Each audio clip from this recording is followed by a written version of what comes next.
Ntendereza Kristo, njagala okwebaza Mukama Katonda waffe olw'ekirabo eky'obulamu ky'atuwadde otusobozesa okuba nga n'olunaku lwaleero tukyasobola okwatula nti Yesu ye Mukama. Luno lunaku Katonda waffe lw'akoze tunaalujagulizaamu ate era tunaalusanyukiramu. Amanya n'eddoboozi mazima Kenneth nga bulijjo, ng'era olunaku olwaleero njagala tubeere nga tutunuulira ekitundu kyaffe ekyokubiri mu kitabo kino eky'ebikolwa eby'abatume essula eya 21 nga tutunuulira essula 5 olunaku olwaleero kuviira ku ssula ey'ekumi paka essula ey'ekumi-n'ennya. Olunaku olwaleero twagala okutunuulira ku bunabbi bwa Agabo wamu n'okwanukula okw'obuzira okwa Pawulo. Obunabbi bwa Agabo wamu n'okwanukula okw'obuzira okwa Pawulo. Kikulu nnyo gwe okubeera nga ojjukira bulungi bwe tuba tutandise nga twejjukanyamu akatonotono.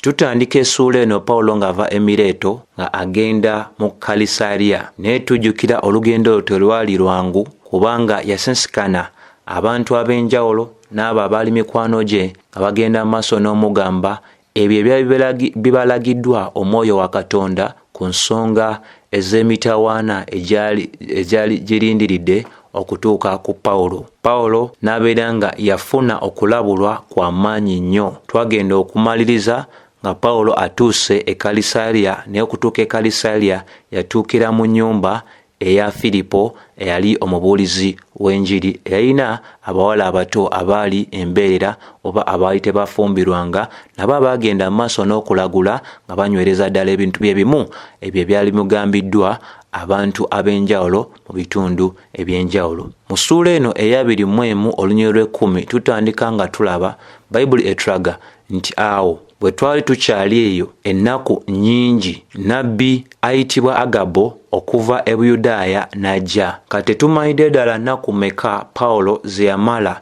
e Kalisaliya wamu ne banneebe, ensonga lwaki Bayibuli etulaga nti bwe baali bakyaliyo ennaku nnyingiko, tetumanyi zaali meka, naye bamala ebiseera biwanvu nnyo mu nnyumba eya Filipo wamu n'osensikana Abakristaayo abaala n'okubeera nga bonna bagenda mu maaso n'okuzzibwamu amaanyi. Naye bwe baali bakyali eyo, nnabbi n'ajja eri bo okuva e Buyudaaya ng'eri erinnya lye ye Agabo. Agabo ono tumanyidde ddala bulungi nnyo nti asooka okwogerwako mu bikolwa by'abatume essuula y'e11 olunyiriri lwa 28 bwe yagenda mu maaso n'okulagula oba n'okuwa obunabbi ku mbeera ey'ekyeya eyali egenda osaanikira ensi yonna, era obunabbi bwe ne butuukirira mu kyasa oba mu biro eby'obukulembeze bw'omwami ayitibwa Kilawudiyo. Bwe twogera ku nnabbi tuba tutegeeza omuntu aluŋŋamizibwa oba omuntu ayogera nga aluŋŋamiziddwa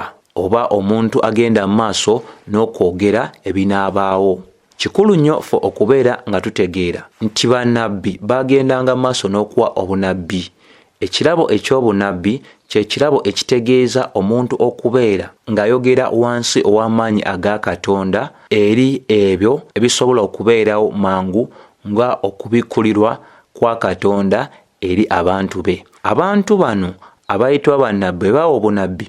Obunabbi oba bwogera wansi ow'amaanyi ag'Omwoyo wa Katonda nga bagenda mu maaso n'okwoleka ebyo ebinaabaawo. Kikulu nnyo okutegeera nti bonna abaali baweebwa ekirabo eky'obunabbi baali bafugibwa Omwoyo wa Katonda. Era kikulu nnyo ffe okuba nga tutegeera nti tewaaliwo yenna eyaweebwa obunabbi wansi ow'amaanyi aga Katonda oba okwogera wansi ow'amaanyi aga Katonda eyayogeranga ensonga mu bulambulufu bwazo ne zituukirira ku luuyi olumu ate ku luuyi olulala n'ayogera ebintu ne bitabaawo.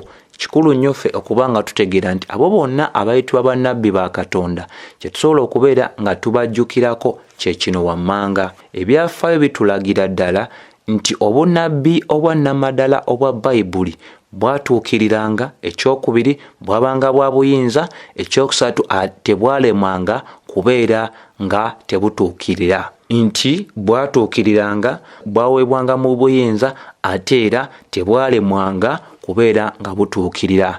olunaku olwaleero tulina abo abagenze mu maaso ne bakyusa obunabbi okugamba nti osobola okuwa obunabbi ne butuukirira leero ate enkya osobola okuwa obunabbi ne butatuukirira kubanga oli mwana wa muntu. Naye Bayibuli etulaga nti obunabbi bwonna obwaweebwa abantu bonna mu biro biri ebya Bayibuli mu ndagaano enkale ne mu ndagaano empya teri n'omu ku bo eyagamba nti yali ayogera olwa Katonda eyayogera obunabbi ne butatuukirira, kubanga waliwo n'ebibonerezo ebyatuukanga kwabo abaagambanga nti bayogeranga olwa Katonda obunabbi bwabwe ne butatuukirira. Ekyamateeka 18:22 enywereza ddala bulungi nti abantu abo bagendanga mu maaso n'okuttibwa. Era ekyamateeka 18:22 eragira ddala nti oyo yenna agamba nti ayogera olwa Katonda byonna byayogeranga byatuukirizwanga, era y'ensonga y'emu gye tulaba mu Isaaya 40:6 nti Katonda atuukiriza obubaka obw'abaweereza be.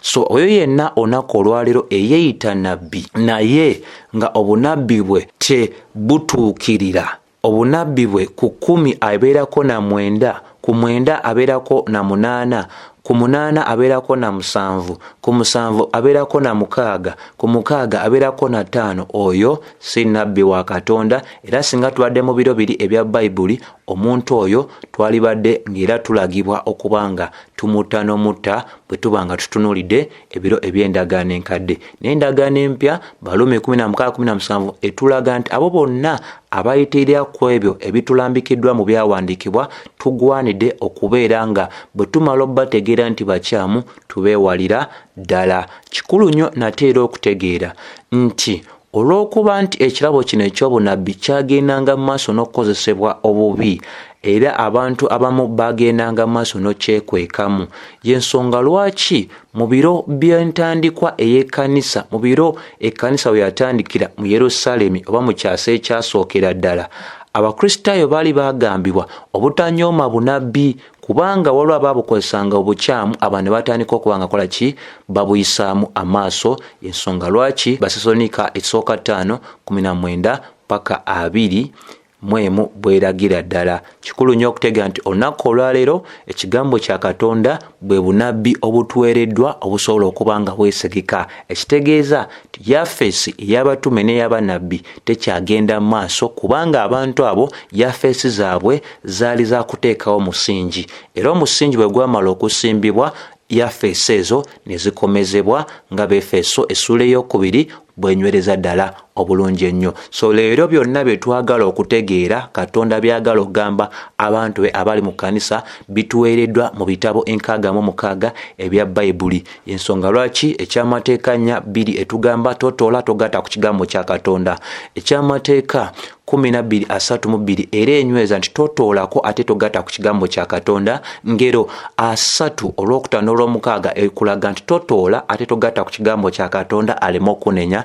Ensonga yemu gye twamba Kolinso 4:6 Pawulo atugamba nti tetulina kubeera nga twesembereza omuntu yenna ayitirira ku ebyo ebyawandiikibwa. Kyetulaba mu Yuda 3 Yuda ng'atugamba titugwanide okulwanirira ebyo ebyatuweebwa omulundi ogumu. Ensonga y'emu eddibwamu mu Peetero 2:2 Peetero ng'atugamba nti tufeeyo nnyo eri ebyo ebyayogerwa bannabbi ba Katonda wamu n'abatume aba Mukama waffe Yesu Kristo. Ensonga yonna egwera mu kubikulirwa essula ya 22 olw'e18 paka olw'e19. Bayibuli etugambira tetutoola ku ebyo ate okugatta ne ku ebyo ebyawandiikibwa, olwo tuleme kubanga tutuukibwako ebintu ebikyamu ebinaatuuka kwabo bonna abatali bakkiriza. Ssebo ne nnyabo kyonna kye tulina okuba nga tutegeera kituweereddwa mu bitabo 66 era bw'osoma Peetero 2 essula esooka olunyiriri 19 paka olwa22 nalwo lunywereza ddala bulungi nnyo nnyini ddala nti byonna bye twetaaga okumanya bituweereddwa mwobo obunabbi nga kye kigambo kya Katonda ekitakyuka. So obuyinza obw'abatume nabo olunaku olwaleero tobuyina nga buli mu ebyo bye baawandiika. Ekirala ekikulu eky'okutegeera ku yafeesi ku kyabo kino eky'obunabbi y'ensonga ey'okugamba nti singa ensulo y'obubaka bw'omubuulizi kibeera nga kye kigambo kya Katonda, olwo tusobola okugamba nti omubuulizi oyo ali kutuukiriza yafeesi ey'abannabbi nti bwe tuwulira omubuulizi yenna ng'ensengeka ye ey'obubaka yonna yeesigamye ku kigambo kya Katonda oba obubaka bwe nga bwesigamye ku kigambo kya Katonda tusobola okugamba nti omubuulizi oyo alikuwa obunabbi alitubuulira ebyama bya Katonda ebyama bya Katonda okusalawo kwa Katonda wamu n'okuteesa kwa Katonda. So bwe tugenda mu maaso ne tusomesa ekigambo kya Katonda mu mazima gaakyo watali kitolako oba kigattako olwo tuba tulagula. Nabbi leero bwe tumanyi ye mubuulizi yenna akwata obubaka bwe nga abusimbe ku kigambo kya Katonda n'abugabanyaamu mu mazima gaabo. Ebirala ebikulu ebyokuba nga tutegeera nti bw'osoma Bikolwa Batume 20:10 Bayibuli tugamba nti najja erife nakwata omusipi gwa Pawulo era nagumusibisa amagulu ge n'emikono gye nayogera ng'agamba nti bw'ati bw'ayogera Omwoyo Omutukuvu nti mu ngeri bw'eti Abayudaaya e Yerusaalemi bwe banaakwata nannyini musipi ono ne bamuwaayo eri emikono egy'Abayudaaya. Kati wano kyenjagala tubeere nga tutegeera nnyo ku bunabbi bwa Agabo kye kino wammanga nti Agabo agenda mu maaso n'okulagula ku mitawaana egyagigenda okutuuka ku Pawulo mu Yerusaalemi. Era obunabbi bwa Agabo bugwa mu kkowe lyerimu n'ery'obunabbi obw'abayigirizwa be twalaba e Tulowa nti obunabbi bwe bwali bunabbi bwa mitawaana. Obunabbi obw'emitawaana tekitegeeza no si bunabbi buva eri Katonda, bunabbi obuva eri Katonda nga ekigendererwa kyabwo kyakuwa kulabula eri okulamula kwa Katonda. So si buli bunabbi bwonna nti bwogera ku birungi byereere. Obunabbi mulimu obulaga ebirungi ebijja ne wamu n'obulaga emitawaana egijja omuntu okuba ng'akola ki yeteekateeka. Ate n'ekirala engeri ey'obunabbi bwa Agabo lwaki tugamba nti standard y'emu ey'endagaano enkadde ey'abannabbi eyagobererwanga ye standard y'emu eya bannabbi mu ndagaano empya nti Agabo akwatira ddala engeri y'emu olw'Omwoyo Omutukuvu ey'abannabbi neerabikira mu ngeri gy'agenda maaso n'okunnyonnyola ebyo ebyebigenda okutuuka kwani ku Pawulo. Lwaki twogera nga bwe twogera nti bannabbi ab'endagaano enkadde baakozesanga obubonero okuyambako abantu okutegeera obunabbi bwabwe. Bannabbi b'endagaano enkadde baakozesanga obubonero okuyambako abantu okutegeera obunabbi bwabwe. Y'ensonga y'emu tulaba nga ne Agabo yeeyambisa akabonero ak'omusipi ogwa Pawulo okulagira ddala engeri Abayudaaya gye bali bagenda okuba nga bakwata Pawulo bamuyiseemu. Kikulu nnyo gwe okuba nga otegeera nti engeri eyo ey'abannabbi okukozesa obubonero y'engeri Katonda gye yali yasiima okusomesa abantu be. Bw'oba osomye Isaaya essuula 2 olunyiriri olusooka paka olw'omukaaga ate era bw'oba osomye Ezekiel 12 olusooka paka olw'16 ebyawandiikibwa ebyo byonna binyweza nga biraga nti bannabbi ba Katonda yabawa obunabbi n'abawa n'engeri gye balina okuba nga babwoleka eri abantu okubalagira ddala biki ebyali bigenda okubawo. Nga mu Isaaya 2 olusooka paka olw'omukaaga Isaaya agambye okutambula obwerere nga tambadde lugoye lwonna ng'ate nga ne mu bigere bye tataddemu ngatto zonna okulagira ddala Katonda kyali agenda okukola Abamisiri wamu n'abo abayitibwa Aba-Ethiopia kiki ebyali bigenda okuba nga bikola ki bibatuukako nti mu ngeri y'emu Isaaya gye yatambulamu obukunya n'Abamisiri bali bagenda twalibwa bukunya n'Aba-Ethiopia bali bagenda twalibwa bukunya ng'era bali bagenda twalibwa kabaka owa Assyria. Kati bwe tutunuulira engeri ya Agabo teyina njawulo n'engeri ey'abannabbi ab'endagaano enkadde kubanga ne yennyini yakwata omusipi ogwa Pawulo n'agumusibisa emikono gye n'amagulu ng'alagira ddala engeri Abayudaaya gye bali bagenda okukwatamu Pawulo bamusibe era oluvannyuma bamuweeyo eri emikono egy'Abannagwanga nga basooka omuweerayo ddala eri omu ku abakulembeze ab'Abaruumi mu Buyudaaya oluvannyuma bamuweeyo mikono egya Nero oyo eyagenda maaso n'okusala okuttibwa okwa Pawulo. Bassebo ne bannyabo, kikulu nnyo ffe kubanga tutegeera nti bino byonna Pawulo byali byamulagibwa dda era yali yabimanyako tibyali byamutuukako. Teriyo nabbi gwe tulaba mu ndagaano empya eyayogera ekintu nga kyali kipya nga kyali tekinnaba kubanga kiragibwa. So tewaliwo obubaka bwaweebwanga nga bwanjawulo nnyo era bw'olaba bonna betulaba okuva ne mu ndagaano enkadde baali bazimbira kwabo abaabasooka okubeera nga babeerawo. So Pawulo mu Bikolwa by'Abatume 22 paka 23 yalaga n'alagira ddala nti yali agenze maaso n'okujulirwamu Omwoyo wa Katonda nti emitawaana n'amakomera bye byabimulindidde. Mu ssuula ya 21 olunyolo lw'okuna paka olw'okutaano era tulaba nti Abakristaayo mu Tulowa bagenda maaso ne boogera olw'Omwoyo wa Katonda nga bamusongera ku mitawaana egyali gimulindiridde okwo nga kwotadde n'abawala aba Filipo mu lunyiriri olw'omwenda. Kikulu nnyo otegeera nti mu batume bonna be tulaba mu ndagaano empya teri mutume yenna yalina buweereza nga bwali mu ngeri y'emu n'obuweereza obwa Mukama waffe Yesu Kristo. Nga Mukama waffe Yesu Kristo bwe yagenda maaso n'okukwatibwa n'agenda maaso n'okuweebwayo mu mikono gy'abannagwanga nga aweebwa emikono gy'abannagwanga Abayudaaya, bw'atyo ne Pawulo bwe yakwatibwa n'aweebwayo emikono egy'abannagwanga ng'obunnabbi bwe bulagira ddala. Ate era ne kano tekalekeka nti akabonero aka Agabo okubeera nga yakozesa omusipi gwa Pawulo kaali nako kalina ekigendererwa kyako, ng'ekigendererwa kyali kyakubeera nga Pawulo ateekebwateekebwa eri embeera ey'okubonaabona.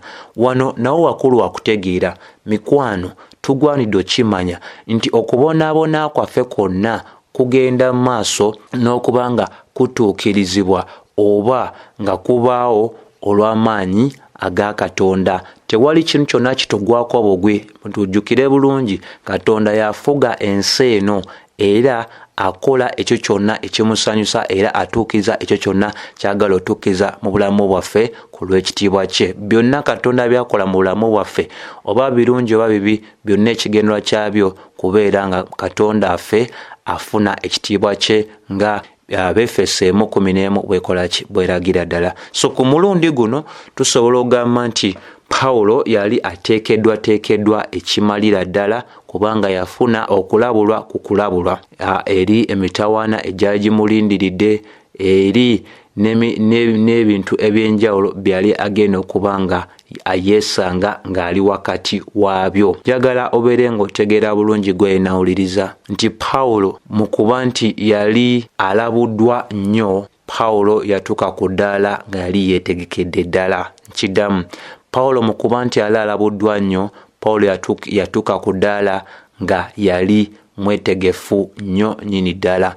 Olunaku olwaleero okulabulwa kugenda maaso n'okuweebwa, naye batono nnyo abalina embeera ey'okubeera nga beetegekedde ddala eri abasomesa ab'obulimba n'ebinyumo ebyenjawulo. Jjukira endagaano empya etulagira ddala okuviira ddala mu Timoseewo ekyokubiri essuula ey'okusatu, Pawulo ng'ayogera eri Timoseewo ng'agamba nti jjukira ebiro ebijja eby'oluvannyuma, n'amusongera ku bintu ebyenjawulo ebinaabawo n'amugamba nti tegeera bulungi ebiro eby'oluvannyuma bijja kuba bya buzibu nnyo nnyini ddala. Abantu bajja kuba nga beeyagala, abantu bajja kuba bagazi ba ssente, bannaaba bamalala, bannaabeera bajeemu eri bakadde baabwe, banaabeera tebasiima, nga tebafaayo, nga baŋŋambo, nga tebeefuga, nga tebaagala kirungi, nga bagazi b'amasanyu okusinga okwagala Katonda, nga balina engeri eraganga nti batya Katonda naye nga beegaana amaanyi ge. Abantu bwe batyo mubeewalire ddala. N'agenda maaso n'okugamba omuvubuka oyo n'amugamba bonna abaagala okuba nga bagoberera obulamu obwa Kristo balina okweteekateeka okubeera nga bakola ki? Nga bayigganyizibwa. N'amulaga nti ebiro bijja ababi bagenda kweyongera okuviira ddala mu bibayitirire ddala nga balimba ate nga nabo balimbibwa. N'amugamba mu ssuula ey'okuna nti nkulagira gwe mu maaso ga Katonda wamu ne Kristo Yesu oyo anaalamula abalamu n'abafu ne mu kudda okw'obwakabaka bwe, buulira enjiri mukadde konna ne mu biseera birekanga ebitali birungi, onenye ozeemu amaanyi, obuulire wamu n'obugumiikiriza mu kusoma ensomesa era manya nti ebiro bijja abantu batagumire ensomesa ey'amazima wabula banenoonyeza eyo etakula amatu gaabwe era ne beekunganyizaako abasomesa ebyo bibanyumira era banakyusa amatu gaabwe nga bava ku njiri ey'amazima batandika okudda mu bifumo. So ebyo byonna byayogerwa eri ffe naye nkukakasa nti olunaku olwaliro bantu batono nnyo abafaayo eri ebintu ebyo ebyayogerwa dda omutume ng'alaga nti ebintu ebyo bijja kubaawo. Ne Pawulo yali mwetegefu ekimala eri ebintu byonna ebyali bimulindiridde era tugamba tutya nti Pawulo yali mwetegefu kubanga ennyanukula ye eyogera byonna. Mu Lw'ekumi-n'ebbiri Bayibuli etulaga nti bwe twawulira ebyo kye bategeeza nti bwe baamala okulya Agabo byali ayogedde ffenna n'abantu abaliwo ne tumwegayirira obutagenda e Yerusaalemi.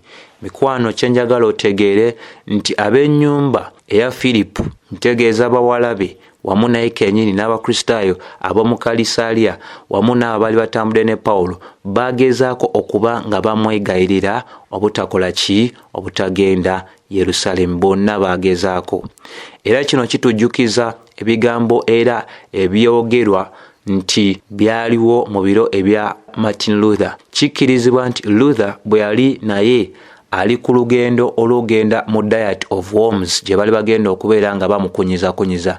Spalatin yagenda maaso n'omwegayirira n'amugamba obutagendayo wabula Martin Luther yamwanukula ng'amugamba nti newankubadde amasitaani mangi nnyo mu Worms nga butalazo obungi ku mabaati naye nina okubeera nga ngenda. Mikwano yoyo Pawulo n'okusalawo kwe. Era kyenjagala obeere nga otegeerera ddala wano ekikulu ennyo nnyini ddala nti embeera bweti si mpya nti tulabira ddala ne mu biro ebya Mukama waffe Yesu Kristo bw'oba osomye Matayo essula 16 olw'19 paka olw'23 bwe yalogera n'alaga ebiki ebyali bimulindiridde n'okuba nti yalina ogenda e Yerusaalemi. Era Bayibuli etwaga nti Peetero n'agenda n'amwesimba mu kkubo ng'amugamba nti tolina gy'olaga kibeere wala nnyo eri ggwe Mukama waffe. Bayibuli etulaga nti Mukama waffe n'ayanukula ng'amugamba nti sitaani dda emabega wange. Ekitegeeza nti lwali lulimi lwa Peetero ne sitaani yakola ki? Yalukyusa. Mikwano tulina okuba nga twegendereza nti oyo ayitibwa omulabe waffe alina obukugu mu kubeera nga yeerabisiza ddala nga malayika ow'ekitangaala. Amakubo ge si magolokofu, amakubo ge gajjudde emyetooloolo mingi nnyo nnyini ddala. Naye nga era bwe tulabira ddala waneeno nti Pawulo naye tiyayanukula mu ngeri ya njawulo, yayanukulira ddala nga Mukama waffe bwe yayanukula. Tulaba mu Lw'ekumina Bikola Batume 20:13 Pawulo n'ayanukula ng'agamba kiki kye muli okukola? Mukaaba okummenya omutima? Siri mwetegefu kyakubanga nsibwa busibwi naye n'okufa e Yerusaalemi ku lw'erinnya erya Kristo. Ekitegeeza nti tulina okubeera nga tuli beetegefu obutapima magezi n'ebirowoozo ebya mikwano gyaffe nga tutunuulya ekirungi ekiyinza okuba nga kiri mu ebyo bye boogera,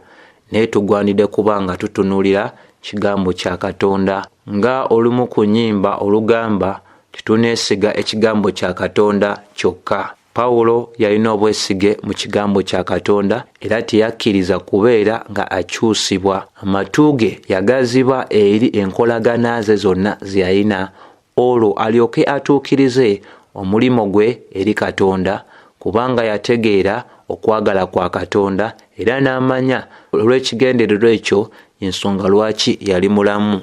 Tujjukira bulungi Bikola Batume essula 2 olunyiriri lwa 24 ebigambo omutume ono byayogera ng'agamba nti obulamu bwange nze sibubala kubanga bwa muwendo gye ndi, wabula nsobole okumaliriza olugendo lwange n'obuweereza obumpeereddwa okuva eri Mukama waffe okujulya enjiri ey'ekisa ekya Katonda. Yo n'omusajja yali mwetegefu nnyo eri ebyo byonna byali agenda okuba nga yeŋŋanga. Mikwano kino kyakuyiga eri ffe ffenna. Tetulina kuganya muntu yenna newankubadde omuntu oyo mwagalo nnyo eri ffe okuba nga atukyusa okuva mu kkubo ery'okukola omulimo Katonda gw'atadde mu maaso gaffe. Tulina okujjukira Newankubadde Peetero yali mukwano gwa Mukama waffe Yesu Kristo nnyo era baali ba mikwano, naye Mukama waffe Yesu Kristo yagenda mu maaso n'okubeera nga amunenya olw'okugezaako okubeera nga amugaana ogenda okutuukiriza omulimo ogwo ogwali gumulindiridde. Byali bigambo bya William Bakiti eyayogera n'agamba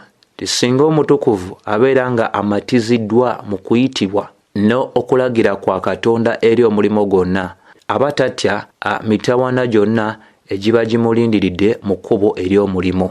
Era ebigambo bya Bakiti birabibwa ddala mu bulamu obw'omusajja ayitibwa Pawulo nti engeri gye yayanukula mu lunyiriri olw'13 mu ssuula eya 21 ng'ayanukula mikwano gye, ennyanukula ye eri mikwano gye yali ennyanukula ey'obuzira, kubanga yali amatiziddwa eri okuyitibwa n'eri ekiragiro kya Katonda, era yali mwetegefu kubeera nga yeŋŋanga ekkomera oba okusibwako empingo oba obulamu obw'okufa. Yali amaliridde okubeera nga atambulira wansi w'obufuzi bwa Katonda n'okusalawo kwa Katonda, nti eri Pawulo Kristo yali mukulu nnyo eri ye okusinga obulamu bwe n'eddembe lye. Ebyo byonna byakuyiga eri ffe. Mukama atuyambe naffe tutuuke ku ddaala eriraba Kristo nga wa muwendo nnyo eri ffe okusinga emirembe gyaffe ng'omutume Pawulo. Pawulo omutima gwe gwali gusimbiddwa ng'ebigambo eby'oluyimba oluyitibwa nti Kristo ly'essuubi mu bulamu n'okufa. Ebigambo by'oluyimba bigamba nti liriwa essuubi mu bulamu n'okufa? Kristo yekka, Kristo yekka. Wa owali obuvumu bwaffe obw'emmeeme zaffe eri ye, oyo awanirira ennaku zaffe mikono gye. Kiki ekijja okuggyako ekiragiro kye? Kiki ekinaatukuuma paka ku nkomerero? Omukwano gwa Kristo, mu gwo mwe tuyimirira. Tunaayimba nga tugamba haleluya olw'essuubi eriva mu bulamu obutaggwaawo. Tunaayimba ne tugamba nti haleluya kaakano n'emirembe gyonna nga twatula nti Kristo ly'essuubi mu bulamu n'okufa. Bye bigambo eby'oluyimba, era ebigambo eby'oluyimba birabikira ddala mu bulamu obwa Pawulo n'ebigambo bye eby'obuzira nga ayanukula mikwano gye nti tiyali mwetegefu kubanga asibwa busibwa, wabula n'okubanga afiira e Yerusaalemi olw'erinnya erya Kristo Yesu. Naye akakulu ak'okutegeera lwe lunyiriri lw'14 bwe tugamba nti kubanga bwe tutaasobola kumukyusa ne tulekera awo ne tugamba leka okwagala kwa Katonda kukolebwe. Ekitegeeza nti bonna abaali beegasse ewamu okuba nga bagezaako okuba nga bamukyusa okukola ekirala, bwe baalaba ennukula ey'obuzira eri bo, Bayibuli etulaga bonna ne basalawo okuba nga bekkakkanyiza wansi w'obukulu obwa Katonda. Kuddiŋŋana ebigambo ebya Mukama waffe Yesu Kristo byayogera mu Matayo 26:39, Mukama waffe bwe yagamba kitange bwe kiba kisoboka ekikompe kino kimpiteko, naye singa bwe njagala okwagala kwo kukolebwe. Ebigambo bye bimu ebyayogerwa musajja amanyikiddwa nga Kabaka Dawudi mu Samwiri ekyokubiri essuula 15 onyero 25 paka 26. Dawudi bwe yagenda amaaso n'agamba Mukama bw'anaaba asiimye okuba era nga ndaba sanduuku ye ey'endagaano, kibeere nga ye bw'ayagala, bw'aba alina kyagala okuba nga ankole nga bwe kiyinza okuba nga kimusanyusa. Kikulagira ddala abantu abaali beetadde wansi ow'obuyinza n'obukulu obwa Katonda. Mikwano, bino nzikiriza mu ngeri emu oba endala Mukama aba asiimye, asobola obikozesa mu bulamu bwaffe otuyambako okubeera nga tukulembeza Kristo waggulu w'ebintu byonna, ng'abaami bano bonna be tugenze maaso n'okuba nga tulaba. Teri muntu yenna eyatambula ne Kristo, teri muntu yenna eyagenda maaso n'okumanya Kristo oluvannyuma eyatuuka ku ddaala ery'okuba nga yekkiriranya. Buli muntu yenna eyategeera Kristo waliwo we yatuuka nga omutawaana ne gubeera nga muzito gutya, munene gutya, obumalirivu bwe baalina eri Kristo, okukola okwagala kwa Kristo bwali bw'amaanyi okusinga obulamu bwabwe n'emirembe gyabwe.